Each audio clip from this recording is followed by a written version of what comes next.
जय श्री राम। श्रद्धा, विश्वास और आस्था का संगम है टेकरी धाम। यहाँ पर टेकरी पर सरकार की कृपा से नए नए एलिब्रेशन चल रहे हैं। आइए हम आपको सीधे ले चलते हैं टेकरी धाम पर। यहाँ पर हमारे वरिष्ठ पत्रकार नीरज त्रिपाठी जी ने यहाँ के ट्रस्टी जुनेजा जी से बात की और जाना कि किस तरह के यहाँ पर कार्य बाबा की आशीर्वाद से चल रहे हैं।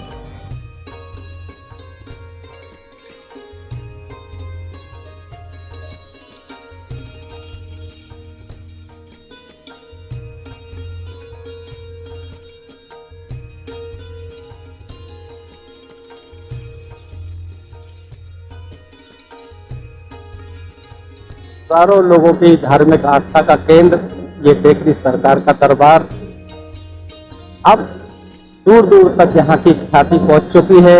दूर दूर से श्रद्धालु यहाँ पहुँचते हैं, अपनी मनोकामनाएं लेकर आते हैं, उनकी मनोकामनाएं पूर्ण होती हैं। लगभग प्रतिदिन ही यहाँ पर हवन कीर्तन, भोजन भंडारे इत्यादि होते रहते हैं। एक विशाल परिसर के रूप में अब यह स्थान परिवर्तित होता जा रहा है। टेकरी ट्रस्ट यहाँ पर कायम है और ट्रस्ट की मेहनत एवं उनके जो ट्रस्टी हैं, जैसे कि अभी मेरे पास आप देख पा रहे हैं गुलशन जुनेजा जी, कोषाध्यक्ष हैं, धोनी जी ट्रस्टी हैं, पवन सोनी जी हैं ट्रस्टी, और भी तमाम ऐसे लोग हैं जो पूरे प्राणपन के साथ इस स्थान को अपने जीवन का जिन्होंने उद्देश्य बना लिया है। यहाँ की सेवा और भगवान के जिस तरह से भक्ति में ये लीन रहते हैं, इनकी मेहनत निश्चित रूप से सराहनीय है।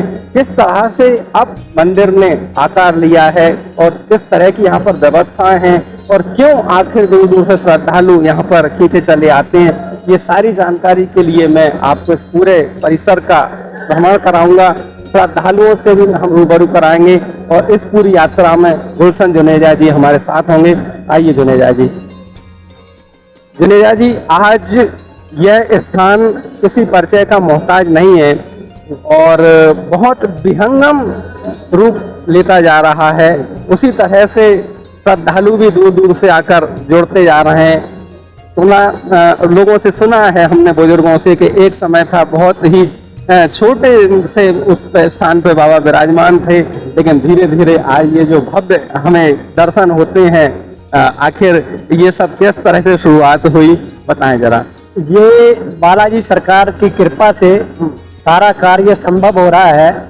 हमारे ट्रस्ट की ऊपर बालाजी सरकार की कृपा है जो आज ये कार्य हो रहा है और स्वयं टेकरी सरकार करने वाले हैं और करवाने वाले हैं। हम लोगों का तो सौभाग्य अच्छा है जो कि बालाजी की कृपा से हम लोग यहाँ आ पा रहे हैं। आज जो भव्य निर्माण आप देख रहे हैं हनुमान टेकरी मंदिर पर, ये सब जन सहयोग से हो रहा है। आज 8 फरवरी 2006 से मंदिर का निर्माण चालू हुआ था, जो कि आज तक बालाजी की कृपा से निरंतर कार्य जारी है। हम मार्केट में कहीं भी कोई चंदा वगैरह लेने नहीं जाते, बालाजी की स्वयं कृपा से। जुनेजा जी, हम चलते हैं और भ्रमण करते हुए इन गुलोकेन जी, मैं आपसे कहूंगा कि आप उन नज़ारों को भी कैद करते जाएं, जिस तरह से इस मंदिर की भव्यता, इसकी कलात्मकता, इसकी जो बनावट है, वो सारी विहंगम जो दृश्य हैं हमें जो आकर्षित करते हैं लोगों को, इस स्थान को भव्य और दिव्य बनाते हैं, उनको भी आप अपने कैमरों में कैद करते चलें। और साथ ही साथ हम जुनेजा जी से इस पूरे विषय पर चर्चा भी करेंगे। तो जिस तरह जी हमारा कार्यक्रम टेकरी सरकार का चारों तरफ का संकल्प था कि एक सा मंदिर दिखे, एक सी कलाकारी हो, एक सा पत्थर लगे। आज 3 तरह का कार्य पूर्ण हो गया बालाजी की कृपा से। आज ये फ्रंट एलिवेशन का काम जो बाकी रह गया था वो भी आज की तारीख में चालू है। ये जल्दी से जल्दी 2 महीने के अंदर पूरा पूर्ण हो जाएगा। थोड़ा सा काम बचा है, आज वो भी पूर्ण हो जाएगा बालाजी की असीम कृपा। जुनेजा जी, कोई विशेष प्रकार का पत्थर इसमें उपयोग कर रहे हैं और अगर कर रहे हैं तो कहाँ से उस पत्थर को मंगवाया जाता है? ये पत्थर जो है ओरिजिनल संगमरमर है, जो कि बहुत लोग नहीं लगा पाते। ये बालाजी की कृपा है। जो आप संगमरमर का पत्थर देख रहे हैं, ये मकराना का पत्थर है। मकराना के कारीगर हैं, वही लगाने वाले हैं। खदानों से पत्थर देख के खरीदा गया है। नंबर 1 का पत्थर है ये। आप इसकी कशीदा तलीकारी देखें जो कि मकराना वालों ने की है। आज भी वही कर रहे हैं काम। ये जाली देखे पूरी संगमरमर है, इसी को संगमरमर बोलते हैं। और जो सामने का पत्थर लगा हुआ है संगमरमर का, कितनी भी धूप हो, कितनी भी गर्मी हो, आपका पाँव नहीं जलेगा। इसमें भी पूरा संगमरमर का लगाया गया है। चारों तरफ से रास्ते रखे गए हैं, धूप पानी से कभी भी इस पत्थर में नुकसान नहीं होता। तो थोड़ा सा जिस तरह से जुनेजा जी 4 रास्तों की बात कर रहे हैं, तो लोकेश जी एक तो यही हम जिस जगह पर खड़े हुए और बाकी के 3 रास्ते भी देख लेते हैं। आइए, ये है आपका नीचे जाने का, जिससे कोई दिक्कत नहीं आएगी। बारिश हो, धूप हो, तो आदमी यहाँ से भी नीचे जा सकता है और सीधा प्लेटफार्म तक पहुँच जाएगा। कुल मिलाकर श्रद्धालुओं की सुविधा का पूरा ख्याल यहाँ पर रखा गया है निर्माण के दौरान, और ऐसा पूरी व्यवस्था इस तरह की बनाई गई है। यहाँ पर पूरी प्लानिंग इस तरह की है कि जो श्रद्धालु यहाँ पर पहुँचते हैं, दूर दूर से पहुँचते हैं, उन्हें किसी प्रकार की असुविधा ना हो और वे यहाँ पर आकर प्रसन्नचित होकर दर्शन करें और प्रसन्न। जी, सामने से फ्रंट एलिवेशन से आने का जो दिनों से आते हैं, बहुत ही शानदार दृश्य है लोकेश जी। और देखिए आप कितना, ये जो द्वार है उसका आप देखिए कितना कलात्मक तरीके से इसको बनाया गया है। जिस तरह की कलात्मकता प्राचीन काल में मंदिरों के निर्माण में जिस तरह से होती थी, आज इस मंदिर पर वही सब देखने को इस आधुनिक युग में भी हो रही है। ये यहाँ की सबसे बड़ी विशेषता है। उस प्राचीन परंपरा को कहीं ना कहीं जीवित रखने का प्रयास किया जा रहा है, और वही जो वहाँ का जो महत्व होता था, जो जिस कलात्मकता के साथ में ऐसे धार्मिक स्थलों में जहाँ पर दिव्य वातावरण देखने को मिलता था, वो उसका भी यहाँ पर एहसास होता है जुनेजा जी। जी देखिए, सामने का एलिवेशन ऐसे ही पीछे बन रहा है, ऐसे ही चारों तरफ से है। एक रास्ता उधर है, हम आपको बताते हैं। आइए आइए।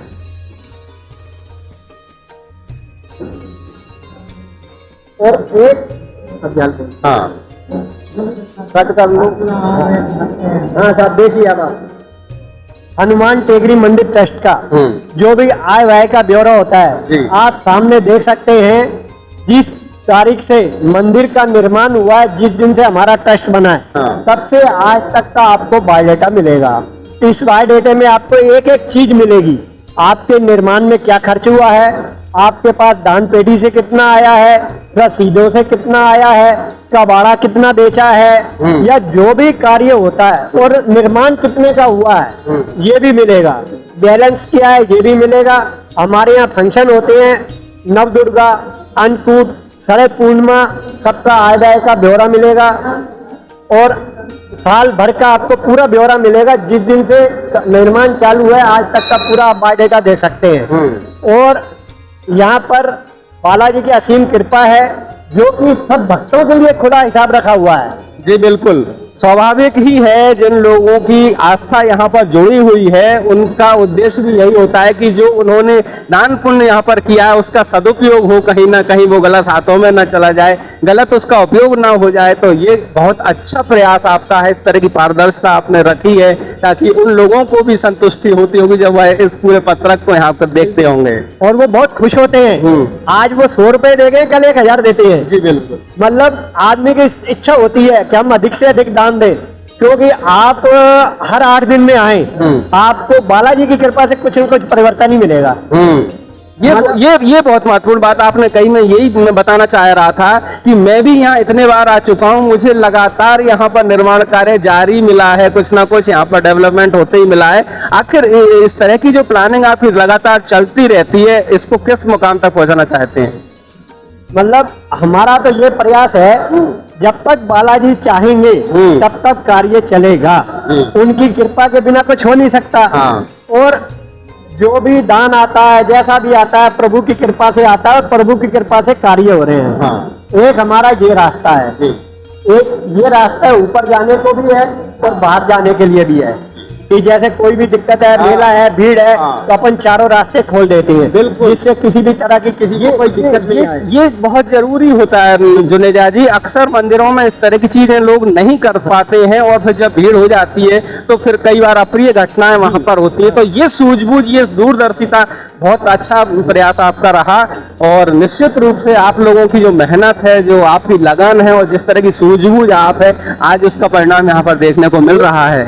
एक ये रास्ता है जो सिद्ध बाबा को जाता है। सिद्ध बाबा को जाता है, शिव बाबा के दर्शन करने के बाद आदमी ऊपर आना चाहे तो ऊपर आ सकता है, नीचे से जाना चाहे तो जहाँ अपनी गाड़ियाँ खड़ी हैं, जैसे अपन इधर से आएंगे तो वहीं के वहीं पहुंच जाएगा आदमी। आदमी को ऊपर भी नहीं चढ़ना पड़ेगा बार बार, थकावट भी नहीं होगी। जी जुनेजा जी, एक ये तो मुख्य द्वार यहाँ पर दिखाई दे रहा है, बड़ा अच्छा भारी विहंगम द्वार है। इसके आसपास भी ये जो छोटे द्वार दिखाई दे रहे हैं, इनका क्या प्रयोजन है? इनका ये प्रयोजन है कि जैसे भीड़ होती है तो इनको भी खोल दिया जाता है कि एक तरफ से लेडीज चले जाएं, जेंट्स चले जाएं। भीड़ को कंट्रोल करने के लिए रस्सी भी बांध देते हैं जब ज्यादा भीड़ होती है, तो किसी को कोई परेशानी ना आए और भगदड़ न मचे। जैसे ज्यादा भीड़ हो गई तो लोग धक्का मुक्की करते हैं, तो एक साथ तीनों दरवाजे खोल देते हैं तो धक्का मुक्की भी नहीं होती और आदमी प्रेम से चला जाता है। इसके अलावा कुछ ऐसी भी प्लानिंग है क्या कि एक द्वार से प्रवेश होगा और दूसरे से निकास?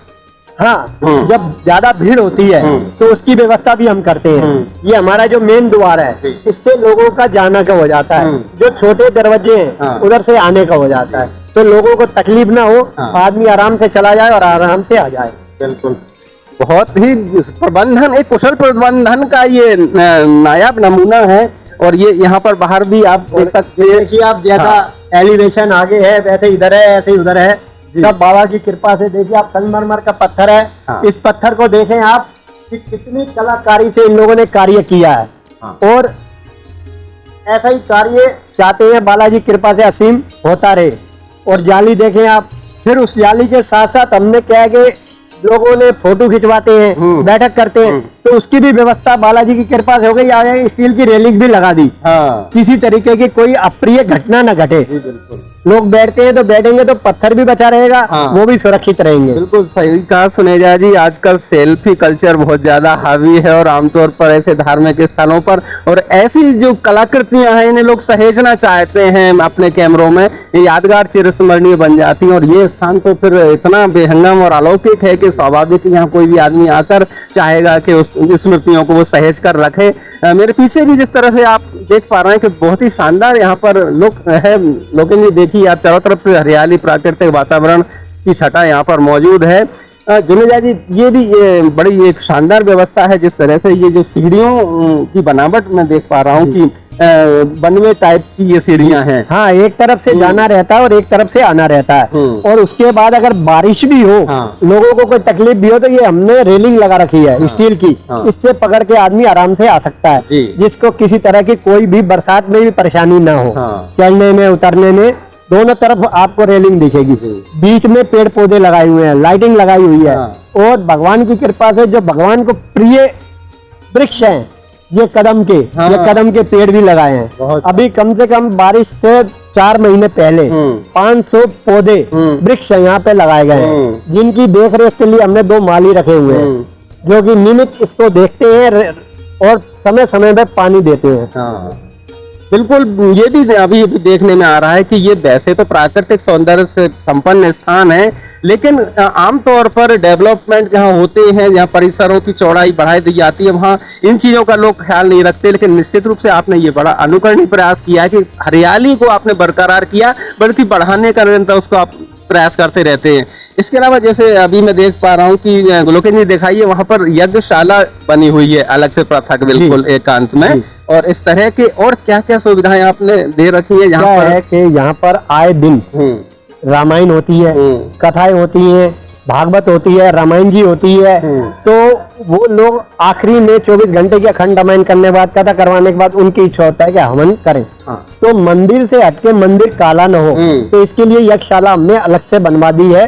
लोग प्रेम से यह हवन करें, कीर्तन करें और किसी भी तरह की उनको असुविधा ना हो। ऊपर बढ़िया यज्ञशाला बना दी गया, बारिश भी हो तो प्रेम से हवन कर सकते हैं आदमी। और धुआं निकलने के लिए भी अपन ने ऊपर छतरी बना दी है, कोई किसी को दिक्कत ना हो। आमतौर पर ये देखने को मिलता है कि लोग यहाँ पर आते हैं, हवन पूजन कराते हैं। कुछ लोग यहाँ पर नित्य भोजन भंडारे भी, उनके कथा वार्ता चल रही है। इनके लिए क्या क्या सुविधाएं आपने यहाँ पर करा रखी हैं? यहाँ पर जो लोग भंडारे करते हैं, जैसे आपको खुला भंडारा करना है, ट्रस्ट की तरफ से ट्रस्ट तत्पर तैयार रहता है। आपको हर चीज निःशुल्क मिलेगी।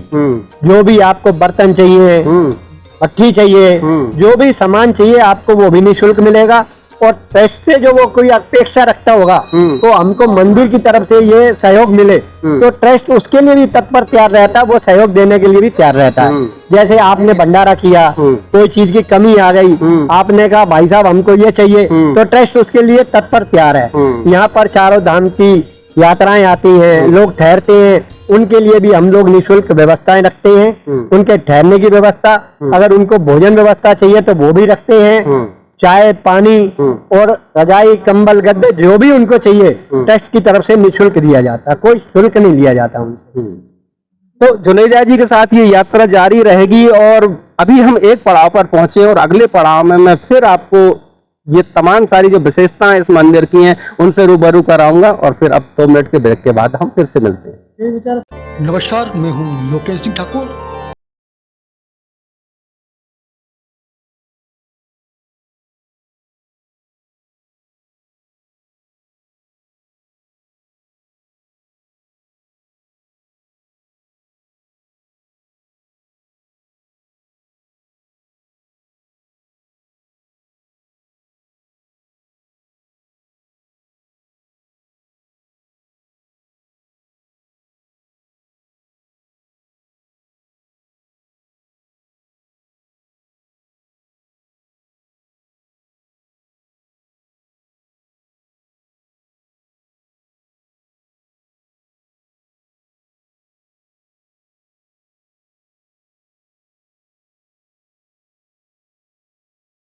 टीवी